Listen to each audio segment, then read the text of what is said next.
Shalom. Sebagai anak-anak terang, kita harus mengerti dan meletakkan dasar bahwa keuanganmu harus mendengar suaramu. Firman Tuhan memberikan otoritas kepadamu untuk berbicara, bukan mengemis, dan mendeklarasikan, bukan mengeluh. Tapi sekarang aku harus menangani sesuatu yang membuat begitu banyak orang percaya tetap terikat dan kekurangan. Jika berbicara kepada keuanganmu adalah kebenaran perjanjian, mengapa begitu banyak orang masih bergumul?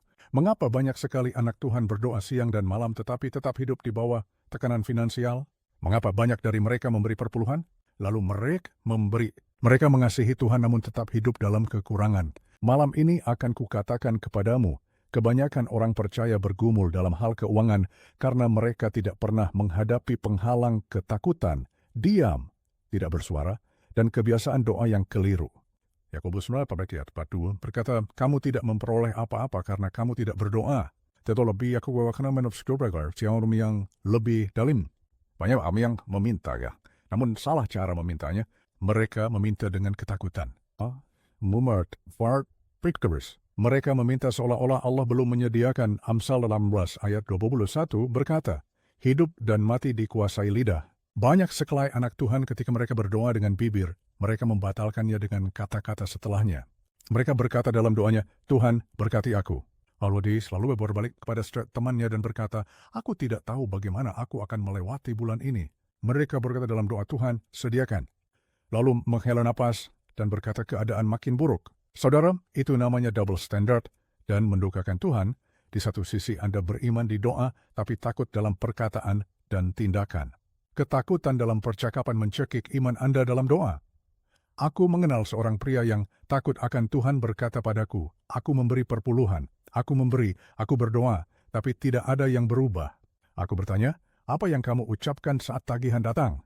Ia cuma menunduk ke dalam menghabis pat. Aku selalu bilang, aku takkan pernah bisa mengejar. Ini terlalu berat. Lalu kukatakan, itulah akar masalahmu. Apa yang Anda perkatakanlah yang membatalkan doamu. Kamu menabur benih dengan satu tangan, namun menggalinya lagi dengan tangan yang lain. Kamu harus menyelaraskan lidahmu dengan doamu. Kamu tak bisa memohon kepada Allah, lalu mengutuki panenmu sendiri. Lalu ia pulang, menulis ke Banaver, Wan Murapai mendeklarasikan, dalam beberapa bulan, dia bersaksi, pintu terbuka, peluang menjadi kenyataan dan peningkatan datang. Semua karena aku berhenti menggali benihku sendiri. Ayo katakan, bersama dengan iman, aku menyelaraskan kata-kataku dengan iman. Aku tidak membatalkan doaku. Aku mendeklarasikan kelimpahan. Aku mendeklarasikan limpah ruah. Lidahku setuju dengan perjanjian. Kemuliaan bagi Tuhan. Lalu penghalang lain yang membuat orang percaya tetap bergumul adalah diam. Terlalu banyak anak terang tidak pernah membuka mulutnya. Mereka berpikir harapan yang diam akan mengubah keuangan. Mereka duduk diam berharap Tuhan melihat kebutuhan mereka dan mencurahkan kecukupan. Tetapi Roma 10 berkata dengan mulut orang mengaku dan diselamatkan. Jika ini pengakwa mendatangkan keselamatan, pengakwa juga mendatangkan pemeliharaan. Keselamatan dan suplai datang dengan cara yang sama, melalui perkataan. Iman harus diucapkan agar efektif. Iman yang diam adalah iman yang terpatahkan. Orang percaya yang diam tetap terikat. Aku ingat seorang wanita berkata, aku hanya berdoa diam di hatiku. Kukatakan, saudara, gunung-gunung tidak pindah oleh pikiran yang diam. Gunung berpindah ketika engkau berkata. Ia mulai membuka mulut, mendeklarasikan kemenangan atas tagihannya, memerintahkan keuangan datang. Ia berkamblu sambil menangis sukacita. Aku tidak pernah tahu betapa besar kuasa di mulutku, sampai aku mulai bersuara. Saudara, jangan biarkan iblis membungkam engkau. Ia tahu jika engkau mulai membuka mulut, belenggunya patah. Katakan dengan berani, aku tidak diam. Aku tidak stres dengan otoritas. Aku mendeklarasikan dengan keberanian. Keuangan menaati suaraku. Kemuliaan bagi Tuhan. Penghalang lain adalah kebiasaan doa yang salah. Banyak orang berdoa sebagai pengemis, bukan sebagai ahli waris. Mereka menangis, Tuhan, tolong bersyaku sedikit. Tetapi saudara, engkau bukan pengemis. Engkau ahli waris kerajaan. Engkau dikasihi. Engkau dibenarkan. Engkau ditebus. Firman berkata di Galatia 4:7, jadi kamu bukan lagi hamba, melainkan anak. Dan itu berarti engkau tidak berdoa sebagai budak, melainkan mendeklarasikan sebagai ahli waris. Pengemis berharap remah-remah, ahli waris mengharapkan warisan. Aku mengenal seorang saudara yang terus berdoa, tapi selalu menutupnya dengan, kalau memang kehendakmu Tuhan, beri aku sedikit saja untuk bertahan. Itu bukan doa perjanjian, itu permohonan religius. Perjanjian sudah menyatakan kehendaknya, harta dan kekayaan ada di rumahnya. Perjanjian sudah berkata, engkau akan mempunyai segala kecukupan di dalam segala hal. Perjanjian sudah berkata, engkau akan meminjamkan dan tidak meminjam. Mengapa meminta remah-remah dengan ragu jika perjanjian menjanjikan meja yang dipenuhi kelimpahan? Kukatakan padanya berhenti mengemis.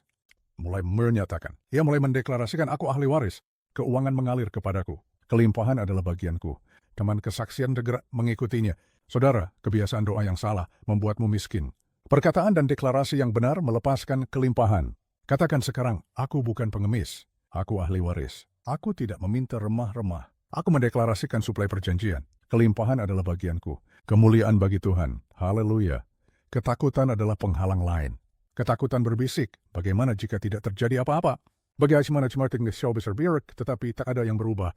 Bagaimana jika engkau mendeklarasikan tapi tagihan tetap menumpuk? Ketakutan mencoba membungkam engkau sebelum iman bangkit. Tetapi 2 Timotius 1 ayat 7 berkata, Allah tidak memberikan roh ketakutan, melainkan kuasa, kasih, dan pikiran yang sehat. Itu berarti takut bukan warisanmu. Kuasa, kasih, akal budi, itulah warisanmu.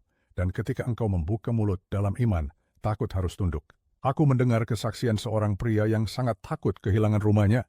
Setiap hari ia ulangi, aku tak bisa mengejar. Aku akan kehilangannya. Ketakutan menahannya. Tetapi suatu malam ia mendengar pengajaran tentang dekret. Ia berdiri di ruang tamunya dan berkata, aku tidak akan kehilangan rumah ini. Takut, tunduk. Keuangan, datang. Sejak malam itu sesuatu bergeser, peningkatan mulai terjadi. Dalam beberapa bulan bukan hanya ia mempertahankan rumahnya, tetapi ia melunasi bagian besar utangnya. Ia berkata, takut tunduk ketika aku berbicara perjanjian. Katakan sekarang dengan berani, aku menolak takut. Aku menyatakan kuasa. Aku menyatakan kasih. Aku menyatakan pikiran yang sehat. Kewanekan dan menati aku. Kelimpahan adalah bagianku. Kemuliaan bagi Tuhan. Haleluya. Saudara, inilah mengapa banyak orang percaya bergumul dengan keuangan. Mereka membiarkan ketakutan menguasai mulut. Mereka berdoa seperti pengemis saat seharusnya mendeklarasikan seperti ahli waris. Mereka membatalkan doa dengan perkataan negatif. Tetapi malam ini penghalang-penghalang itu diungkap dan dipatahkan. Malam ini engkau melangkah dalam otoritas perjanjian. Angkat tanganmu dan bersyukurlah sekarang. Tuhan, aku bersyukur. Aku tidak diam, aku berani. Aku bukan pengemis, aku ahli waris. Aku tidak terikat oleh takut, aku dipenuhi kuasa, kasih, dan pikiran sehat. Aku tidak membatalkan doa dengan ketidakpercayaan. Tidak akan mengucap hidup. Mulutku mendeklarasikan perjanjian dan keuanganku menaati perkataanku. Kemuliaan bagi Tuhan. Haleluya. Saudara, inilah iman atas keuangan. Inilah alasan banyak yang bergumul, dan inilah cara bebas. Tolak diam, tolak takut, tinggalkan sikap mengemis, selaraskan lidahmu dengan perjanjian.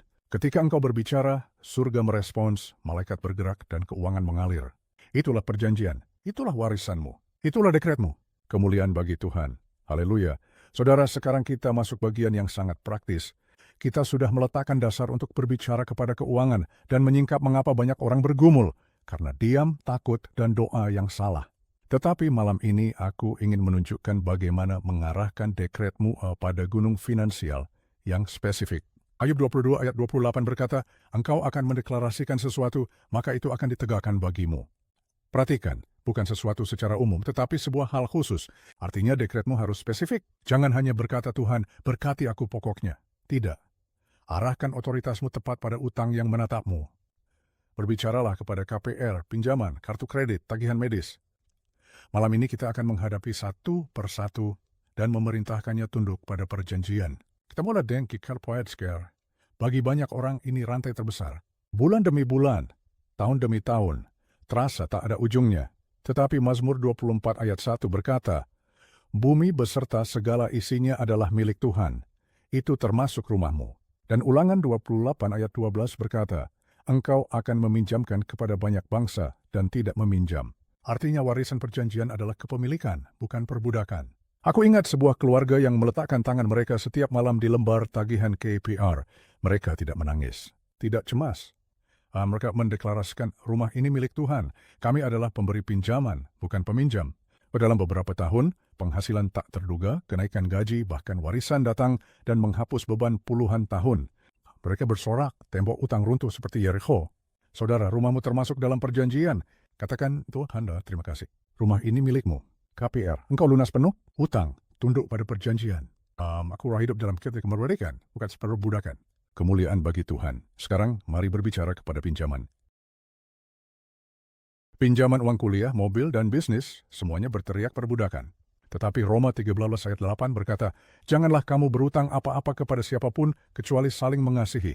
Itulah dekret perjanjianmu. Engkau tidak hidup terantai oleh kreditur, engkau hidup tanpa utang selain kasih." Aku teringat seorang wanita muda yang terbebani pinjaman uang kuliah. Setiap malam ia meletakkan tangan di pernyataan tagihannya, mendeklarasikan, "Aku tidak berutang apapun kepada siapapun selain kasih." Pinjaman ini tunduk pada perjanjian. Dalam 33 tahun program penghapusan yang tak pernah ia duga menghapus saldonya, ia berkata, seolah-olah surga mendorong berkas-berkas berpihak padaku. Saudara, Tuhan dapat melakukan hal yang sama bagimu. Katakan sekarang dengan berani, "Tuhan, terima kasih. Pinjaman terhapus, utang kuliah lenyap, pinjaman bisnis beres, kredit mobil dibatalkan. Aku tidak berutang apa-apa kecuali kasih." Haleluya. Sekarang dengar aku, kartu kredit adalah rantai berat lainnya. Bunga tumbuh, saldo meningkat, orang merasa terjebak. Tetapi Kolos 2 ayat 14 menyatakan, ia telah menghapuskan surat hutang dengan memakukannya pada kayu salib. Surat hutang itu termasuk setiap lembar tagihan kartu kredit atas namamu. Ketika engkau mendeklarasikan, engkau menghapus tulisan lawan dan menegakkan hukum perjanjian. Aku kenal seorang pria yang tertimbun ribuan dolar utang kartu kredit. Ia menaruh semua tagihan di hadapan Tuhan dan menyatakan, ini dihapus oleh salib. Dalam 2 tahun, pengampunan dan penyelesaian menghapus hampir semuanya. Ia bersaksi, salib membatalkan apa yang tidak bisa kubatalkan. Saudara-saudara, utang kartu kreditmu mendengar perjanjian. Katakan, utang kartu kredit engkau dihapuskan. Saldo menyusut, bunga lenyap, tagihan dibatalkan. Salib telah memerdekakanku, kemuliaan bagi Tuhan. Lalu ada tagihan medis yang paling menyakitkan karena terkait sakit dan duka. Tetapi Yesaya 53 ayat 5 berkata, oleh bilur-bilurnya kita sembuh. Jika kesembuhan milikmu, maka utang yang melekat pada sakit tidak punya hak legal. Kesembuhan membatalkan sakit dan perjanjian membatalkan utangnya. Ada sebuah keluarga yang dihimpit tagihan medis. Mereka mulai mendeklarasikan Yesaya 53 ayat 5 dan Kolose 2 ayat 4 atas saldo mereka. Dalam beberapa bulan rumah sakit menghapus lebih dari 700 juta rupiah. Mereka berkata kesembuhan datang ke tubuh kami dan kesembuhan datang ke keuangan kami. Dan utangnya pun tidak. Katakan, tagihan medis engkau dibatalkan. Kesembuhan milikku, pemeliharaan milikku, kemerdekaan milikku, kelimpahan milikku. Sekarang dengarkan baik-baik. Ketika engkau berbicara kepada utangmu, jangan berhenti di angka 0. Terlalu banyak orang berhenti ketika saldo menjadi 0. Tetapi Allah bukan Allah sekadarnya. Dia adalah Allah lebih dari cukup. 2 Raja-Raja 4 menceritakan minyak janda. Nabi berkata, jualah minyak itu, bayarlah utangmu, dan hiduplah dari selebihnya. Tangkap, bayar utang, dan hiduplah dari sisa. Kemuliaan bagi Tuhan. Artinya Tuhan bukan hanya menghapus, dia melipat gandakan. Bukan hanya menghilangkan, dia melimpahkan. Ingat usai sepasang biru istri yang setiap malam menyatakan, kami tidak berhenti di 0. Kami hidup dari sisanya. Mereka bersaksi, setelah utang mereka hilang, kelimpahan tetap ada, surplus, tabungan, dan cukup untuk memberkati orang lain. Mereka berseru, Tuhan tidak berhenti di kosong. Dia memberi limpah ruah. Saudara, jangan puas di 0, kejar kelimpahan. Katakan dengan tegas, aku mendeklarasikan utangku batal dan aku hidup dari sisanya. Aku mendeklarasikan surplus. Lumbungku penuh, pialaku meluap. Kelimpahan sekarang. Dan jangan lupa, ucapan syukur memateraikan dekret. Filipi 4 ayat 6 berkaitan dengan ucapan syukur, nyatakanlah permintaanmu kepada Allah, maka tinggikan suaramu dan bersyukurlah. Ikuti doa saya Tuhan, terima kasih KPR-ku lunas. Terima kasih pinjamanku terhapus. Terima kasih kartu kreditku dibatalkan. Terima kasih tagihan medis diampuni. Terima kasih hutangku hilang. Terima kasih kelimpahan milikku. Kemuliaan bagi Tuhan selesai. Terjadi, saudara terkasih, inilah kuasa dari mendeklarasikan secara spesifik. KPR tunduk, pinjaman lenyap, kartu kredit dihapus, tagihan medis diampuni, dan melampaui 0, kelimpahan mengalir. Inilah perjanjian. Inilah warisanmu. Inilah iman atas keuangan. Haleluya. Kemuliaan bagi Tuhan, haleluya. Saudara terkasih, kita telah berbicara kepada KPR, pinjaman, kartu kredit, dan tagihan medis. Dan kita melihat melalui dekret perjanjian bahwa semuanya tunduk pada firman Tuhan. Tetapi malam ini aku ingin menyampaikan sesuatu yang menggetarkan rohmu. Tuhan tidak pernah berhenti di 0. Tuhan tidak berhenti di kosong. Tuhan tidak berhenti di sekadarnya. Perjanjian bukan bertahan hidup, melainkan kelimpahan. Janjinya bukan pas-pasan, melainkan meluap. Terlalu banyak umat Tuhan berhenti ketika utang lunas, saldonya bersih, tagihan terbayar, mereka kira itu garis finish. Saudara, kies itu baru garis start. Rencana Tuhan bukan hanya membatalkan utangmu, melainkan membawa engkau ke limpah ruah, lumbung terisi, piala meluap, meja terhidang di hadapan musuh. Yohanes 10 ayat 10 berkata, Aku datang supaya mereka mempunyai hidup dan mempunyainya dalam segala kelimpahan. Kelimpahan bukan tetesan, bukan sedikit, lebih dari cukup. Itulah bahasa perjanjian. Itulah identitas perjanjian. Namun bagaimana orang persisah pernah melangkah ke sana karena mereka berhenti di nol. Mereka bersorak ketika tagihan hilang, tetapi tidak pernah mendeklarasikan lumbung terisi. Mereka merayakan ketika tekanan terangkat, tetapi tidak pernah mendeklarasikan limpah ruah. Saudara, jangan berhenti di bawah standar terbaik Tuhan. Katakan, aku tidak berhenti di nol. Aku tidak berhenti hari kawis. Aku masuk ke kelimpahan. Aku mendeklarasikan limpah ruah. Amsal 3 ayat 10 berkata, Maka lumbung-lumbungmu akan terisi penuh, dan bejana pemerahanmu akan meluap. Itu bukan sekadar bebas utang, itu lumbung terisi dan bejana meluap. Itulah kehidupan di Payurwa. Kemuliaan bagi Tuhan, aku mengenal seorang petani yang menanggapi ayat ini secara harfiah. Ia berjalan ke lumbungnya, meletakkan tangan pada dinding, dan mendeklarasikan, Tuhan, terima kasih, lumbung penuh dan bejana meluap. Satu musim panennya berlipat ganda, utangnya runtuh dan gudangnya melimpah. Ia berdiri di gereja sambil menangis dan berkata, Firman memenuhi lumbungku. Saudara, lumbungmu, rekeningmu, tabunganmu, sumber dayamu, bukan untuk tetap kosong. Itu demendak dan penuh. Katakan, lumbungku penuh berlimpah, bejanaku meluap. Kekurangan pergi, kelimpahan tinggal. Mazmur 23 ayat 5 melukiskan gambaran yang sama. Engkau menyediakan hidangan bagiku di hadapan para lawanku. Engkau mengurapi kepalaku dengan minyak. Pialaku meluap. Pialaku meluap, bukan setengah, bukan cukup, meluap. Itulah visi perjanjian. Tuhan tidak hanya menuang sampai penuh, Dia terus menuang sampai berlebih. Dia menata meja di depan musuh, artinya mereka yang mengira engkau akan tetap miskin, kekuatan yang ingin menahannya, harus menyaksikan pialamu meluap. Aku ingat seorang ibu tunggal yang setiap pagi mendeklarasikan, Tuhan, terima kasih, pialaku meluap. Ia sebelumnya tertindih utang. Ia menolak perhiasan. Dalam setahun, utangnya hilang, gajinya dobel, dan untuk pertama kali ia punya tabungan. Ia berkata, Tuhan bukan hanya memenuhi pialaku, Dia membuatnya meluap. Katakan, pialaku meluap, mejaku terhidang, utangku lenyap.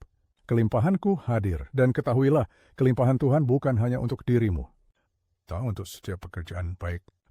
Korintus 5 ayat 1 berkata, Allah sanggup melimpahkan segala kasih karunia, supaya karena kami termasuk berkencapaian di dalam segala kesesaran, dan malah berkelebihan di dalam berbagai-bagai pekerjaan baik. Artinya engkau bukan dipanggil hanya untuk cukup. Engkau dipanggil untuk berkelimpahan sehingga mengalir kepada orang lain, memberi makan yang lapar, pakaian bagi miskin, memberkati janda, mendukung Injil, mendanai kerajaan. Kelimpahan bukan egois, itu tujuan perjanjian. Aku kenal seorang pebisnis yang mengubah doanya dari cukupi kebutuhanku menjadi biarkan aku berkelimpahan untuk setiap pekerjaan baik. Ia mulai menabur untuk misi, orang miskin, gereja. Dia ada bersaksi, semakin aku menabur, semakin limpah datang. Semakin limpah datang, semakin aku menabur. Itulah siklus perjanjian. Katakan, aku memiliki kecukupan dalam segala hal. Aku berkelimpahan untuk pekerjaan baik. Kelimpahanku memberkati sesama. Dan jangan lupa, Efesus 3 ayat 20. Bagi Dialah yang dapat melakukan jauh lebih banyak daripada yang kita doakan atau pikirkan, menurut kuasa yang bekerja di dalam kita. Jauh lebih banyak, artinya engkau tak dapat membayangkan level kelimpahan yang Tuhan siapkan. Engkau mungkin berpikir ribuan, Dia berpikir jutaan. Engkau melihat satu aliran, Dia melihat sungai-sungai. Engkau berpikir sekadarnya, Dia berpikir melimpah ruah, melampaui. Seorang saudara berkata, aku takut minta terlalu banyak. Jangan-jangan serakah. Ku jawab, saudaraku, engkau tak bisa melampaui permintaan pada Allah. Engkau tak bisa melampaui pikiran kelimpahannya. Ya, mereka mendeklarasikan Efesus 30 setiap hari. Dalam 2 tahun, pendapatannya berkali-kali lipat melebihi bayangannya. Ia berseru, kelimpahan Allah melampaui imajinasiku. Katakan, melimpah ruah adalah milikku. Di atas segala yang ku minta atau pikirkan adalah bagianku. Kelimpahan adalah milikku. Saudara, kelimpahan adalah perjanjian, lumbung penuh, piala meluap, bejana melimpah, melimpah ruah melampaui, sungai di padang gurun, meja terhidang. Jangan berhenti di nol. Jangan puas di kosong, jangan kemah di cukup. Masuklah ke 5 ruah. Angkat tangan dan meteraikan dengan syukur. Tuhan, terima kasih. Lumbung terisi, piala meluap, bejana melimpah, meja terhidang, sungai mengalir. Ciri mereka berlimpah ruah adalah bagianku. Sekarang, kemuliaan bagi Tuhan selamanya. Saudara terkasih, kita telah mendeklarasikan melawan utang, berbicara kepada tagihan, dan menekan melampaui nol menuju kelimpahan. Namun masih ada peperangan rohani yang